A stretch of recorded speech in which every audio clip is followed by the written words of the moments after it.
The Word of God is alive and powerful, sharper than any two-edged sword, piercing even to the dividing asunder of the soul and the spirit, and of the joints and the marrow, and is a critic of the thoughts and intents of the heart. All Scripture is God-breathed, and is profitable for doctrine, for reproof, for correction, for instruction in righteousness, that the man of God may be mature, thoroughly equipped unto all good works. Study to show thyself approved unto God, a workman that needeth not to be ashamed, rightly dividing the word of truth. My son, do not forget my teaching, but let your heart keep my commandments. For length of days and years of life and peace, they will add to you. How happy are those who hear the word of God and obey it. But be doers of the word and not hearers only, deceiving yourselves. Preach the word. Be ready in season and out of season. Reprove, rebuke, exhort with great patience and instruction. For the time will come when they will not endure sound doctrine, but wanting to have their ears tickled, they will accumulate for themselves teachers in accordance to their own desires, and will turn away their ears from the truth, and will turn aside to myths.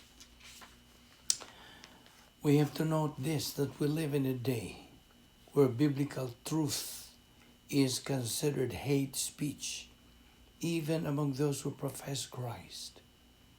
It is loving to tell the truth, no matter how much it may hurt the hearers. The harvest truly is plenteous, but the laborers are few. Pray ye therefore the Lord of the harvest, that he will send forth laborers into his harvest. And let us not be weary in well-doing, for in due season we shall reap if we faint not. And my people who are called by my name humble themselves and pray and seek my face and turn from their wicked ways, then I will hear from heaven, will forgive their sin, and will heal their land. Your word is a lamp unto my feet and a light unto my path. And the gospel must first be preached to all the nations. Behold, the days come, saith the Lord God, that I will send a famine in the land, not a famine of bread, nor a thirst for water, but of hearing the words of the Lord. So then, just as you received Christ Jesus as Lord, continue to live your lives in Him, rooted and built up in Him, strengthened in the faith as you are taught, and overflowing with thankfulness. What is your life? It is even a vapor that appears for a little time and then vanishes away. As the heavens are higher than the earth, so are my ways higher than your ways. The worlds were framed by the word of God. The Lord on high is mightier than the mighty waves of the sea. He who has my word, let him speak my word faithfully. Speak, for your servant hears. Sa dili pa kita padayon sa pagtuon sa pulong sa Dios, ikinahanglan ang atong pagpangandam sa itong kaugalingon. Let's prepare ourselves. If we have some sins that we are keeping, we have to name them. We have to acknowledge them, admit that we have done those sins before God. God the Father is the one that we committed those sins against, and it is no offense to His justice. Therefore, as 1 John 1:9 says, if we confess our sins, God is faithful and just to forgive us our sins and to cleanse us from all unrighteousness. So after you do that, you are again ready to take in the Word of God. But for you, unbeliever, the issue that you are facing is not naming your sins. It is faith alone in Christ alone. Acts 16:31 says, "Believe on the Lord Jesus Christ, and thou shalt be saved." Therefore, sa hilom, magandam ta sa atong kaugalingon. Let us pray.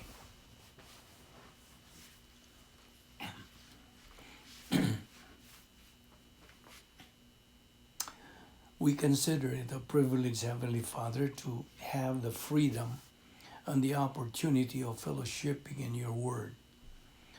We are grateful, Father, that through your grace, you brought us this time in the assembly to take in your precious word once again, which is the only shield we can equip and arm ourselves to confront any false teaching that religion tries to spread in this devil's world.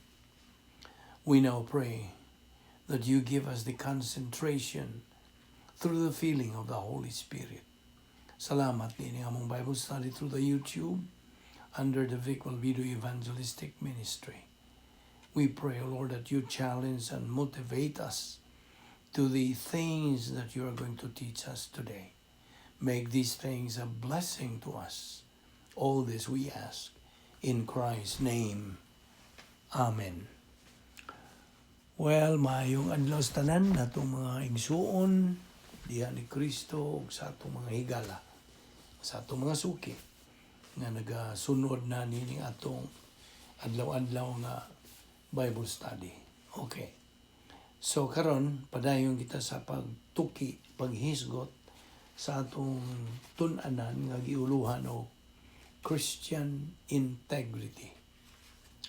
Kristohanon nga pagkamatarong. Okay? Maula na atong kabot nga binisaya kanang paghuban niya na. Anyway, sa di pa kita padayon atong labason sa atong panumduman mahitungod kining integrity. Okay? Kay ato lang kining sigihan og define hangtod silsil na gyud sa atong limbatakan. Ang una niini nag-ingon sa in English. It's a firm adherence to a code of specially moral or artistic values. Ang laktog nga pagkasulti, incorruptibility. Ang paghubad nato sa pulong corrupt. Okay? Ato lang yung gitanaw sa dictionary, and corrupt mao ang pagka dunot, corrupt, dautan, ngilad. Okay? Unya ang ikaduha, nag-isgot kini og it is an unimpaired condition. In other words, sa lagtod ng pagkasulti, soundness, ang pagkalunsay niini. Kung yung ikatulo, it's a quality or state of being complete or undivided. In short, completeness, ang iyang pagkahingpit, kumplito. Ang mga synonym ni integrity na ay character, decency, goodness, honesty, morality, probity, rectitude, righteousness, uprightness, virtue, virtuousness. Kung mga to kita sa definition yun sa Christian integrity, ang Christian integrity, ang Kristohano na, itong isgutan, Christian integrity is the strength, ang kusog of the advancing believer. Kung ikaw, Kristohano nga sibog nga to sa unahan, abante, wa mag-atras. So, mao kini ang imong kaligon. This Christian integrity. Kaya ang integrity sa atong gihubad last time, kagahapon, nagkahulugan kini og wholeness of character. ang tibuok niyang pamatasan o ang iyang taras baron, wholeness of character, consistency of word and deed, ay pagkahanay both sa pulong o sa buhat. Furthermore, it is an uncompromising adherence to a code of values. Okay? Kay kining Christian integrity comes from living by the Word of God. Kung ikaw nagkakinabuhi na pinasikan o pinaagi o ginamit ang pulong sa Dios, mao ang resulta niya na mao ang Christian integrity. O kining maong doktrina o pagtulunan nga itong giduputan sa paghisgot, pagtuon, hulagway kini sa paagi sa o Kristuanong paagi sa pagkinabuhi as a dynamic unity. Ang matag usa ka biblikal nga mando sa Biblia alang sa magtutuo, kini nagapadayag sa usa ka aspeto sa grasya sa Dios. But all His grace provisions nagafunction kini duungan as a single system of power and love. So, sabta gini sa atong paghisgot nini, ang usa ka magtutuo excuse me, who lives within God's system of power and love, kana has niining maong Christian integrity.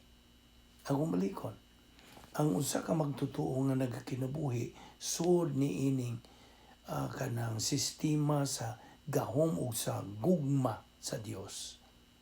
Anaa siya, na nag-iya siya, nagaangkon siya niining Christian integrity.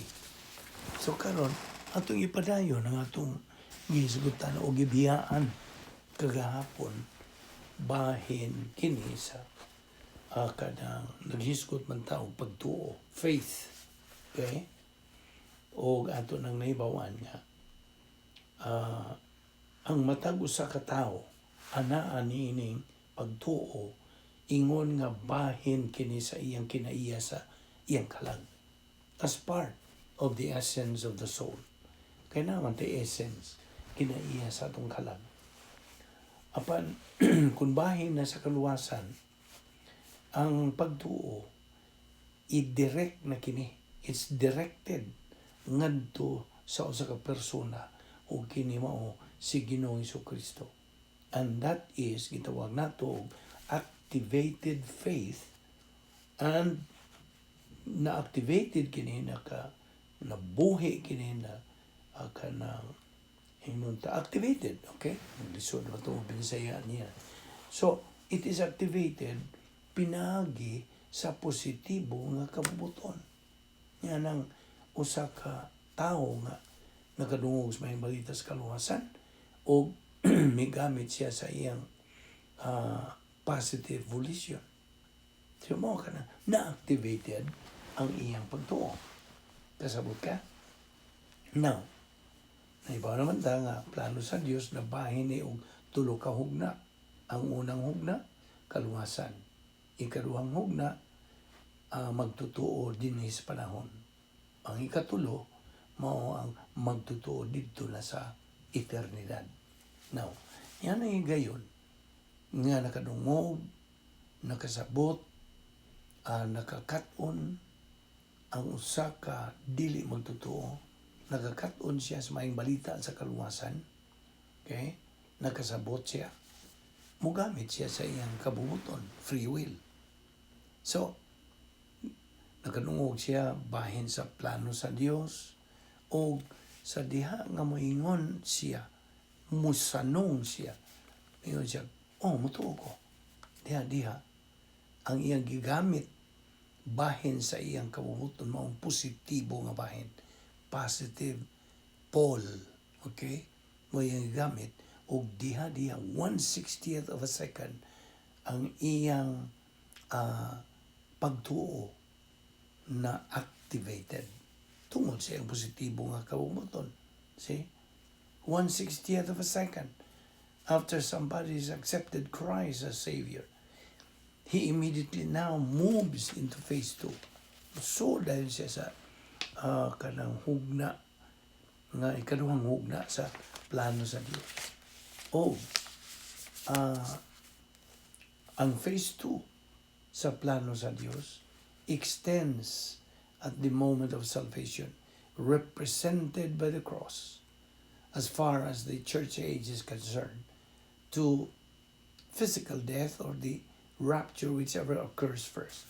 Kung sa man muna. Okay? Now, if it is death, physical death, okay, ang maong magtutuo goes out. Either the sin unto death or dying grace. Duha raman pud ka matang sa kamatayon nga tubangon sa matang Kristiyanon. Okay? Duha. Ang usa gitawag og unsa sin unto death. Unsa man ang sin unto death? Ato lang nilakbitan sa paghisgot nimo ha. Unsa ka magtutuo nga wa manumbaling, way gugma, way gana, way kainit sa pagtuon sa pulong sa Dios, kini siya karnal o kalagmitan nga hug siya sa pagka-reversionista o naglunang siya sa sala. Wa siya magtubo, natural. So, ang pagtubo mo man siya pagtuon sa pulong sa Dios. So, kini siya sa plano sa Dios, dili pa unta siya kuhaon. Apan kay nagpatuyang naman yun siya paglunang sa kasalanan. So kana siya, wala siya ipos, wala sila, di na siya kapahimuslan sa Diyos. He's useless. He's just wasting his time, wasting his opportunity and his ability. Mao na nga, dili pa unta panahon nga kuhaon siya sa Diyos, kuhaon na lang yun siya. Mao na ginganlan og sin unto death. Mao na usa ka matang sa kamatayon nga tubangon sa magtutuo nga nagpasagan na lang siya sa kanang pagpuyo dito sa cosmic dinosphere ni Satanas. You see? So sabta kini. Ang lain ikaduha nga matang sa kamatayon nga atubangon sa magtutuo, mao ang ginganlan og dying grace. Grasya nga kamatayon. Hanoy, hayahay. Ang iyang matang sa kamatayon nga iyang agian. Kay di man siya andaman. Na siya mga pulong sa Diyos, di siyang kalag, nagatubo siya, nahimo siyang mananaog, unsa, nagkakabot siya sa iyang common goal sa mga magtutuo nga spiritual maturity. So, dying grace. Kasabot ka? So mo ka na duha ka klaseng kamatayon nga atubangon sa magtutuo. Either dying grace or kanang sin unto death. Now, sa laing bahin, if it is the rapture of the church, kay duha ra magunayang atubangon either physical death or rapture. Okay? Kita ba mga magtutuo? Kung rapture man ang galing, kaning pagsakgaw na sa simbahan, of course, anaman as 1 Tesalonica 4:16 hanggang 17, the Lord Himself shall descend from heaven with a shout, with the voice of the archangel and the trumpet of God, and the dead in Christ shall rise first, and that we who are alive and remain shall be caught up together with Him in the clouds to meet the Lord in the air, and so shall we ever be with the Lord. Sumo ka na. Ang gisulti di sa 1 Thessalonians 4:16-17. Apan, unsa magaling ang muna, whichever comes first, ang magtutuo then, mo, unsa, is moving into phase 3. Manto na siya sa phase 3. Unsa tong phase 3? Believer in eternity. Phase 3 sa plano sa Diyos, which is the eternal state. Okay? So, ang salvation faith, ang laingan nini, soteriological faith, mao kining pagtuo ngadto kang Ginoong Jesucristo. But phase 2 faith, ang phase 2 faith is the faith of the faith-rest life. Muna ni ang ikaduhang hugna. Faith, rest, life. Nga nagkahulugan kini og ang imong pagtuo na diha sa maong faith, rest, life. Ang kanang tumong sa imong pagtuo toward ngadto sa kaalam sa doktrina, pagkasayod, pagkat-on sa pulong sa Dios, knowledge of the Word of God. So, there is a parallel here in the principle of appropriation. Ang pagtuo mao kini ang gitawag og mechanism of the acquisition of eternal life. O kini mo resulta in the acquisition of eternal life. Of course, maka-angkon ikaw kinabuhing walay katapusan. Ang pagtuo diha sa hugna numero 2, phase 2, nagkahulugan kini nga ang Dios magahatag, maga-impute sa grace blessing ngadto sa magtutuo diha sa ikaduhang hugna sa plano sa Dios. Kasabot ka? Now, spiritual blessing and temporal blessing ang iyang dawaton. In phase 1, balik tas phase 1, faith on the Lord Jesus Christ, kini nakahulugan na ang magtutuo is delivered from the lake of fire. Gilikay na siya. Kansilado nagi pa na ang iyang kanang appointment sa lake of fire. Wala na.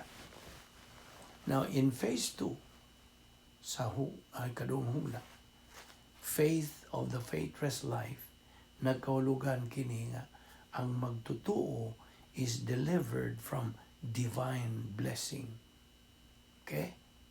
The byproduct of positive volition toward the Word. Okay?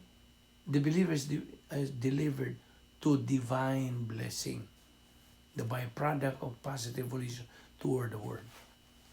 Diya sa Santiago, Kapitulo 2, versikulo 14, ngadto sa 26, kini, wa ni hulagway o phase 1 faith, kundili phase 2 faith kini. And says that if a believer has activated faith, na siya nining activated faith, automatically he is going to produce divine good. Okay? Himo siya sa mga Diyos nun nga mga maayong buhat nga gitawag in the context dinhi as good works. Okay? Maayong mga binuhatan.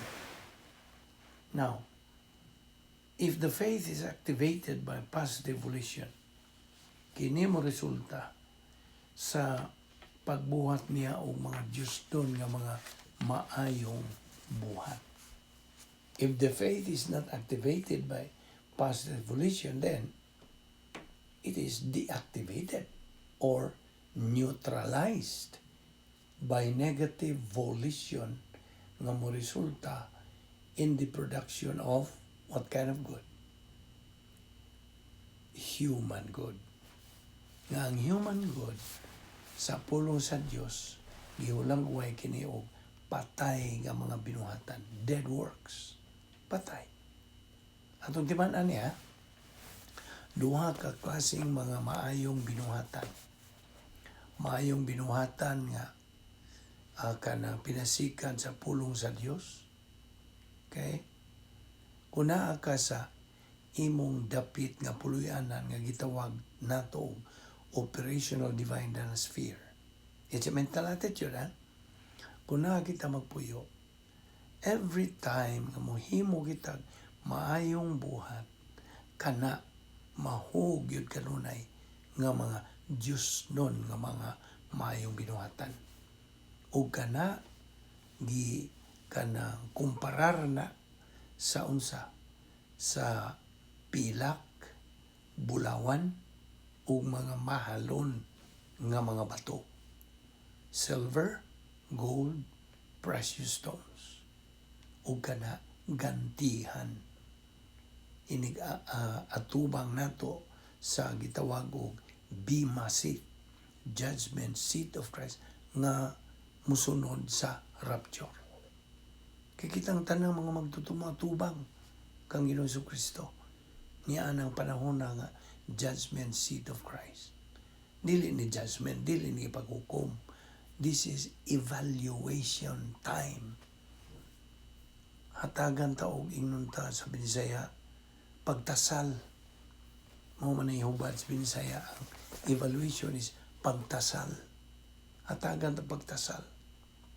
Timbangon nga itong mga unsay atong mga buhat nga mga maayong buhat samtang dini patas kalibutan.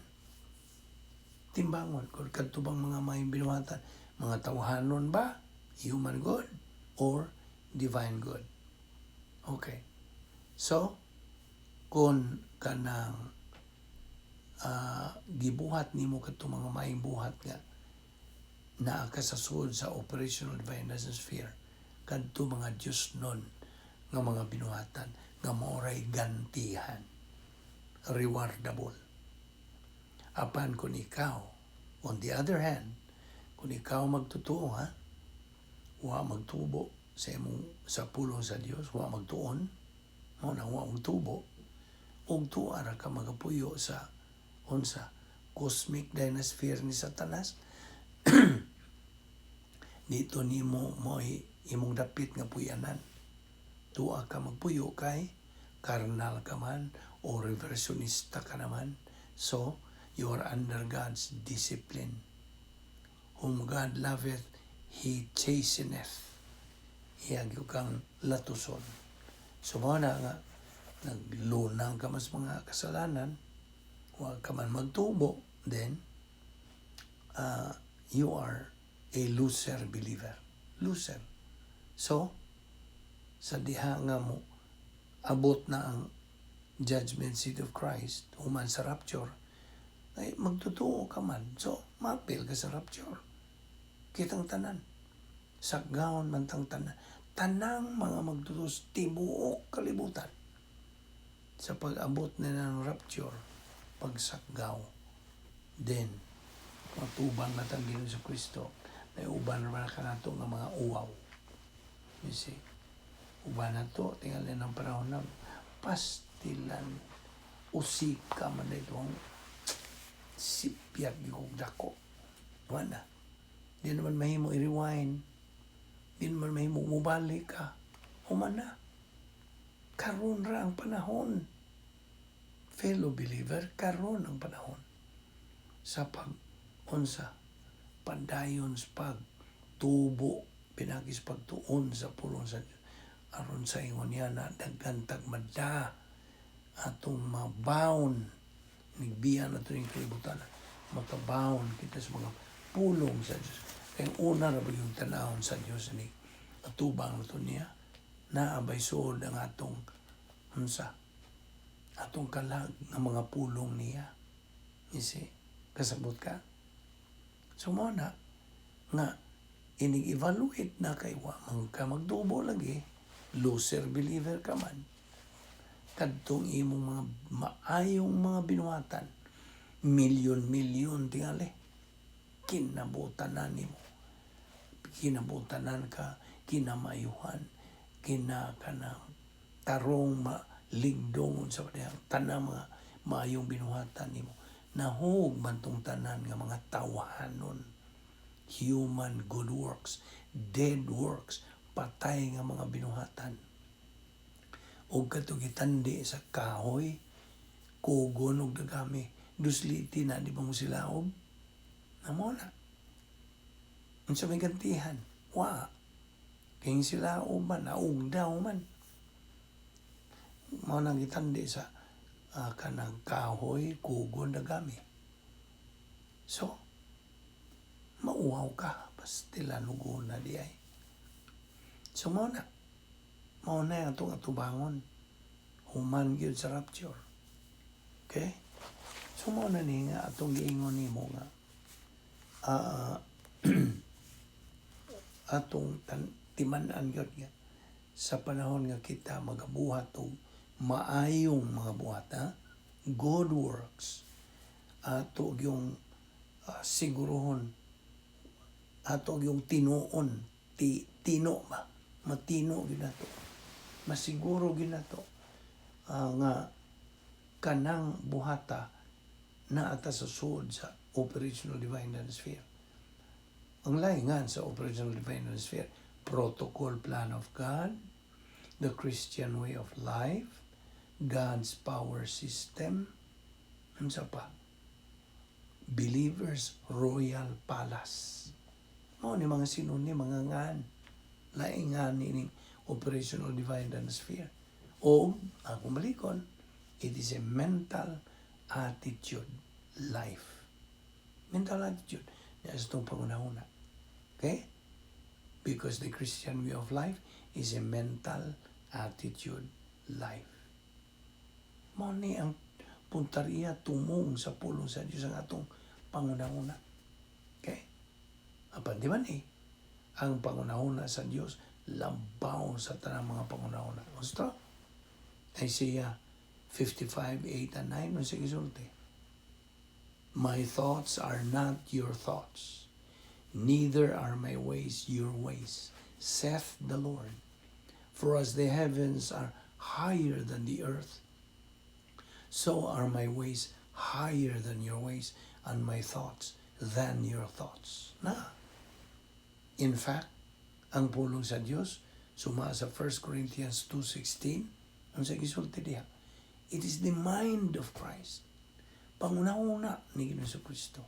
Imagine, kini nga itong ipangtunan, pangunahuna ni Ginoong Kristo, pangunahuna sa Dios. Nakita ni mo na, unsa kabililhon gyud ay sa pulong sa Dios. Unya mo lang nang pasagad-sagad lang gawa lang panumbaling. You see? Well, again, the principle is it's a matter of choice. Okay. So therefore, there is an equation. We will look sa karong taon. Anong tanong? Okay. So here again is the cross. Okay? Atong ihulagway ang krus. Okay? Ang krus di namatay si Ginoong Kristo. Kanang krus nagarepresentar sa point of salvation. Okay? So sundan ni pag-ayaw. Now, entrance into union with Christ, ang atong pagsuod,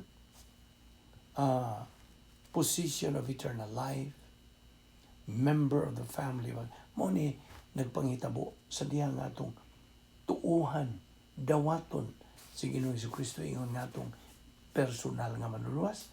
Kita na ata sa kahimtang. We are positionally in Christ. Position of eternal life. Na natay, na nag-iya na kinabuhing walay katapusan. Nahimong tang mga sakop sa harianong panimalay sa Diyos. We became members of the royal family of God. Unya, gisuluban na kita sa righteousness of God. Gi-impute. Okay? Ang pagkamataron sa Diyos. We are positionally sanctified. Ano yan ito kahimtang? Kanang gibalaan. And then, elect. Pinili ta. Predestined ta. A believer priest. Nahimutang mga saserdote, magtutuo saserdote. Unsa pa? Ang atungan gisuwat na dito sa Lamb's Book of Eternal Life. See? Unya gitimbrihan na ta sa Espiritu Santo. Kanang timbre nagtimailan nga kita gipanag-iya na sa Dios, wa na makatag-iya na to. We are a personal and private property of God. So, we cannot lose that relationship. Ang atong pagkahiusa, ang atong relasyon nga to kang Ginoong Kristo din na matangtang. We cannot lose that relationship. So, gawas nini na ay gitawag og Operation Bottom Circle. Unsa ni? Well, ang atong hilagway na ay lingin dito sa taas, mao na ay position in Christ nato. Atong kahimtang nga naiusa na ta, nalugtong na ta kang Ginoong Kristo forever. Yan na nabatangtang, okay? Once saved, always saved. That is the permanent kanang eternal relationship. Okay? Adto sa ubos nga lingin, natay gitawag og Operation Bottom Circle. Ubos, bottom. O kini, ang laingan nini is temporal fellowship with God. Temporal. Ano man temporal man? Temporal rin dili permanente tungod kay kanang sa dihang kita makasala, na pamatay kinaiyang makasala, kung atong tugutan ni atong kinaiyang makasala nga mudumaan nato tungod sa pagpakasala. Allah, sige itang pagkasala. Mugawas ta ni ining fellowship with God. Out. Okay? We step out. Mugawas ta. O inigawas na niya na, we are under God's discipline. Kung nahibaw naman ta sa mga ang sa disiplina. Ito naman ang gituna na just to kanang refresh our mind. Ang una ni ining, kay tulo man tulo ka stages sa disiplina sa Diyos. Una, knocking stage. Mutuktok ang Diyos anak, balik. Ayaw diha, balik sa sunod. Knocking. Pan kung di ka mo tagad, di ka manumbaling sa paimangno sa Diyos, then mahog na si kaduhang stage. Nga gingan lanog, unsa? Intensive. Okay? Intensive murag bugat-bugat na nga stage. Unya di pag yung ka mo patuo, di pag yung ka mo balik pinagi sa imong pag kanang sugid sa mga sala, pag-admit nga nakabuhat ka mga sala, then mahuog na ka na o unsa maximum stage nga ka na mahuog na sa itong giingon kaganiha nga unsa sin unto death. Okay? So I hope naklaro ni mo na. Ipatingali klaro ni mo nga bag-o pa panato lang ning balik-balikon niya. Okay, so temporal fellowship with God. Sa diyang makasalata, out we go. Nawa ang atong pagpuno sa Espiritu Santo. Maunta kini sa diyang kita mo rebound, mo gamit kita sa prinsipyo sa 1 John 1:9, then mo balik ta sa sword. Okay? We can restore our fellowship with God, and we will be filled by God, the Holy Spirit. E kanang temporal fellowship with God, we are redeeming the time nga kana mao ang spiritual rest sa Dios. Okay? O kini dinhining dapita, here is where the believer is walking in the light. Nagalakaw ang maong magtutuo sa kahayag. He is walking in truth. Nagalakaw siya sa kamatuoran. He is walking by faith. Nagalakaw siya pinagis pagtuo. And here, tungod kayang maong magtutuo is in fellowship na siya pakigambitay, kini nagpasabot kana there is no evil in his life. Kita ni mo? Wa siya dautan. Wa siya mga sala. Wa siya mga kalapasan diya si iyang kinabuhi. There are no mental attitude sins. Wala. There is no motivational sin. There is no lingual sin. There is no overt sin. None. So, lukat siya sa panahon, redeeming the time. Now, there is no sin in his life. Sa ang gingon nimo, wala. Which means, nagpasabot kini, nga ana na siya, usa ka relaxed, hayahay, o powerful mental attitude. Ligon, kusgan, kanang, di na matarog, nga mental attitude.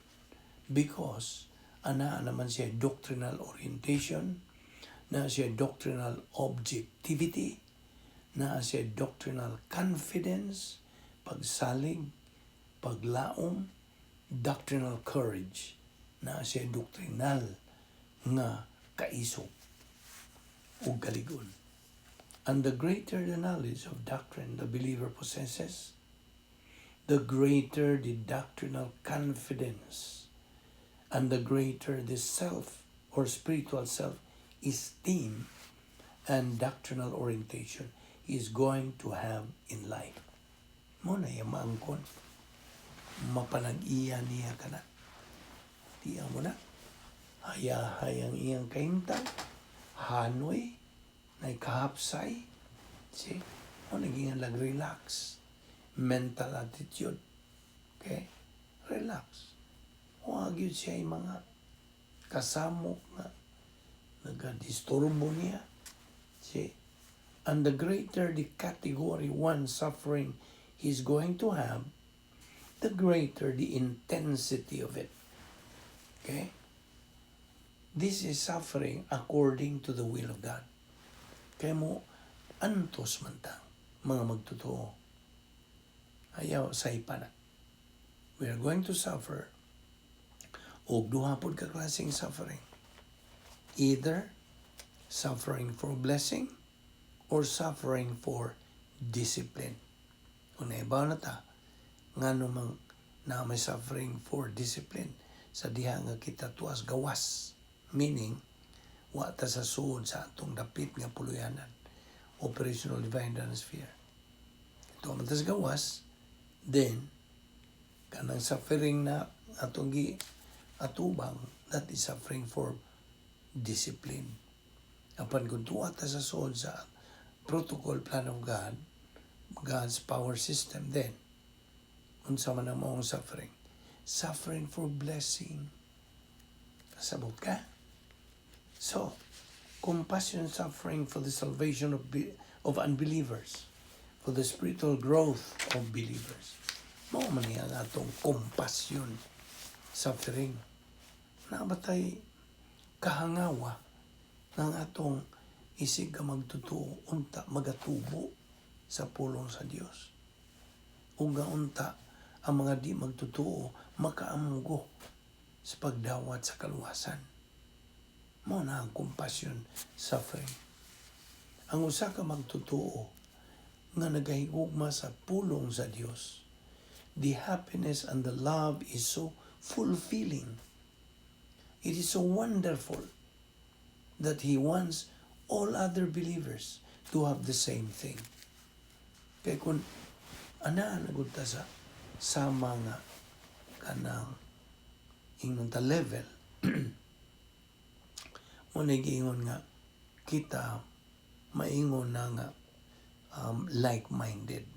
You see, believers can only be like-minded when they are of the same level of spiritual growth. Kasabot ka?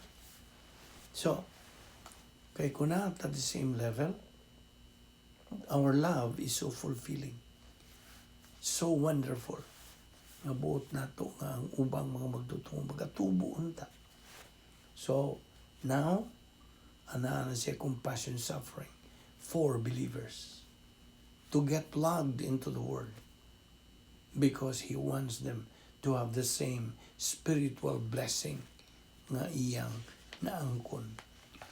And He wants them to have the same divine viewpoint, historical impact, and ministry nga ang matag magtotoo mo function unta uban sa doktrina diya sa phase 2. He wants them protected from evil in life. Mao na itong mga kahangawa ingon ng mga magtotoo. Now, compassion, suffering, mao na itong gisgutan. O God tests these believers. Mo suway. Suwayan ba ta? Sometimes, ang Diyos mo suway kanato with prosperity. Usara ba ning daghan sa mga magtutuong napakyas ni they fail on this test.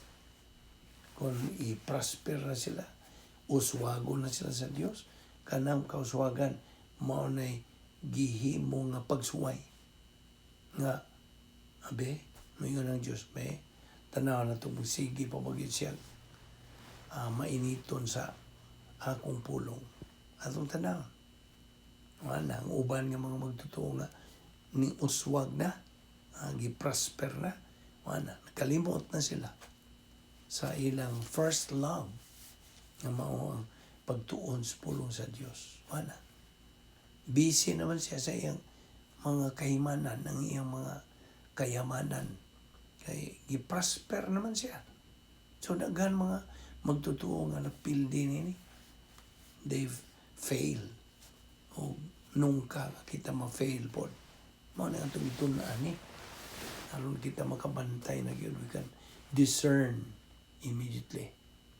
So, sometimes ang Diyos mo suway ka na to pinagi mga kauswagan, prosperity. Sometimes He tests us with adversity. Yes. Ang adversity, ang katalagman, usanis mga pagsuway. Be? Musigi pa po siya, salig na ko. Kung nakitay na pangitabo sa pamilya, like, for instance, mawadaan ka trabaho, di ba na adversity? Mo, kanang, mo, inunta mo, us-us ang imong negosyo. Nahagba ang imong negosyo. Di ba na adversity? O na ay mga, kanang, aksidente, na may tabo sa imong pamilya simbako. Okay? Di ba na adversity? O natingali ang doktor mo yun, uy naamang kay cancer. Di ba na adversity? Nagkaroon. Kung ikaw nagatubang niya na, Kristuhanon ka, testingan ka sa Diyos, be? Mo padayon ba siya sa pagsalig na ko? Ako siyang gisuayan. Na mauna. We cannot afford to fail. Mao nagisigihan tugtuon kini aron masilsil na ni sa atong limpatakan, sa atong kalag nga di unta kita mabiktima niini. Okay? Ang Diyos sa usahay mo suway sa both prosperity, adversity, all of this. And then there is testing or suffering that comes from the evil of others. Pagkadautan sa uban. Ang mga kadautan sa mga di magtotoo. The evil of unbelievers. Ang mga kadautan sa mga reversionistang mga magtotoo. Ang mga kadautan ni Satanas o ang sa iyang mga demonyo. But because the believer is in fellowship, naman siya pagkikumbitay din mao kini ang branched and the vine analogy nga gihisgutan diya sa Juan 15, 1 ato sa 7.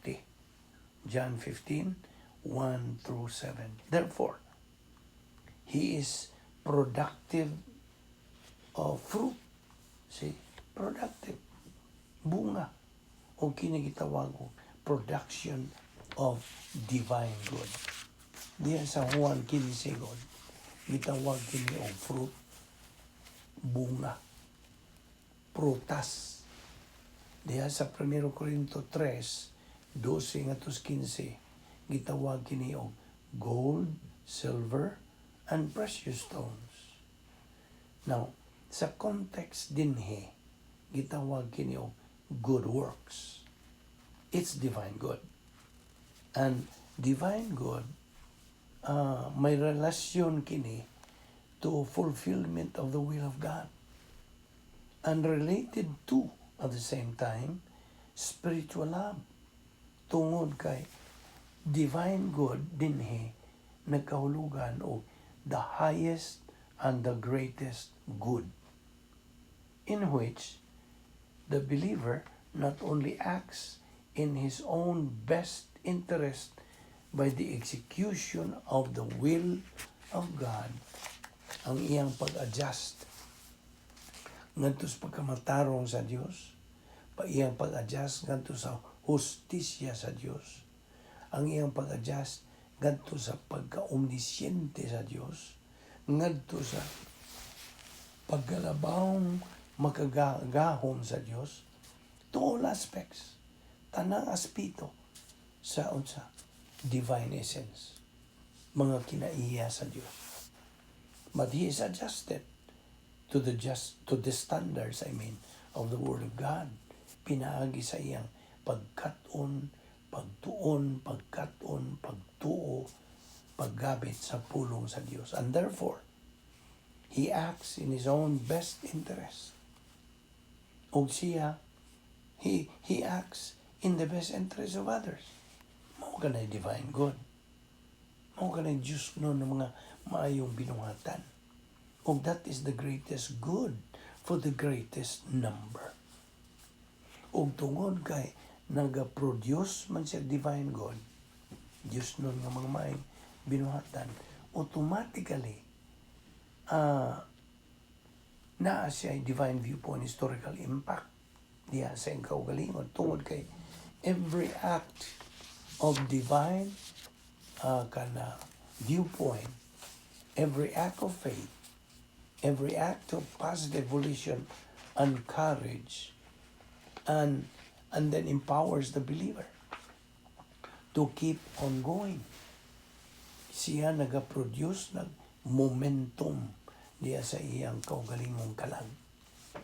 But, excuse me, he also has divine viewpoint, historical impact, and influence on others. Kini nagpasabot nga siya nag-influence niya itong mga di magtutuo nga unta mo dawat sila kang Ginoong Kristo ingon nga manduluwas, and iyang ma-influence usab ang uban nga mga magtutuo. He influences other believers who are functioning with the faith trust life to keep on going, na magpadayon sila in doing the right thing.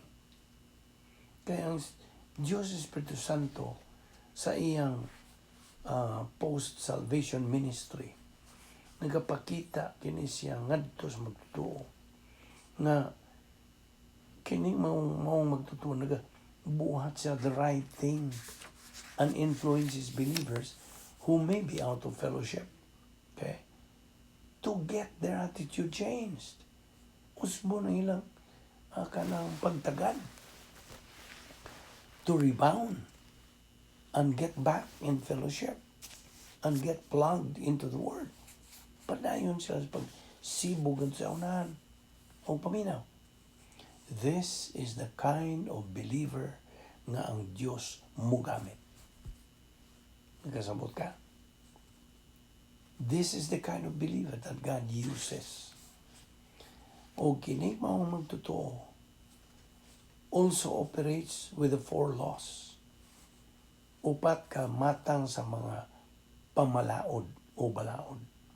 Laws of liberty, laws of love, laws of expediency, o laws of supreme sacrifice. Nga pamalaod, in which he orders his life in such a way nga adjusted siya nga to sa kanang sumbanan sa kamatuoran sa pulong sa Dios nga that he provides. Ang Dios nag-provide og no excuse for a believer to reject doctrine. Wa man gyud si kabaliba to reject doctrine. and no excuse for an unbeliever to reject Christ as Savior because of the manner in which he conducts his life.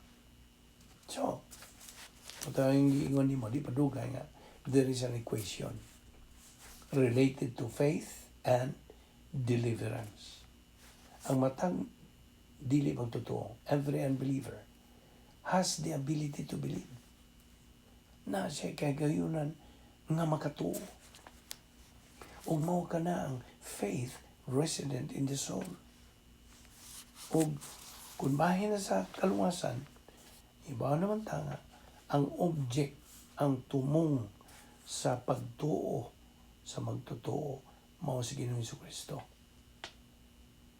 Inumdum ka niya itong nagaingon, Sirs, what must I do to be saved? Ang mga priso, may tungkol sa Philippian jailer. Acts 16:30 and 31. Sirs, what must I do to be saved? Tubag, believe on the Lord Jesus Christ and thou shalt be saved. So, kung bahin sa kaluwasan, faith is directed toward the Lord Jesus Christ. Mura. Kaya ang Acts 4:12 also nagaingon, neither is there salvation on any other under heaven given among men whereby we must be saved. Klaro man na kayo. There is only one way to get eternal life. Usa ra gyud. Usa. Bugtong usa to get eternal life. And that's faith in the Lord Jesus Christ. There's no other way to get eternal life. So, believe on the Lord Jesus Christ and thou shalt be saved. That is salvation. Tinila mo na kita kutob at ipadayon ni Ugma. Magampot na. Amahan na mga Diyos, nagapasalamat kami kanimo. Nining lain o sa mga gayon, nga nakig-ambitayan kami sa imong mga pulong. Salamat sa imong paglamdag pagkanamong dugang, ikan sa imong kamaturan, inawag nga kini mo tuhok gayon sa among galamhan, among kalag, nga amo na kini maggamit sa among adlaw-adlaw nga pagkinabuhi. Kaya ang pagkinabuhi is a moment by moment life with you and your word. Salamat ng among Bible study through the YouTube. Ubos ang Balbido Evangelistic Ministry. Salamat. Dini nga adlaw dada kami pagbalik. Dini pag-usab, ron kami makapadayon sa among pagsibog nga to sa unahan. Ingon nga imong mga anak. King tanan among pasalamatan sa ngalan ni Ginoong Jesucristo. Amen.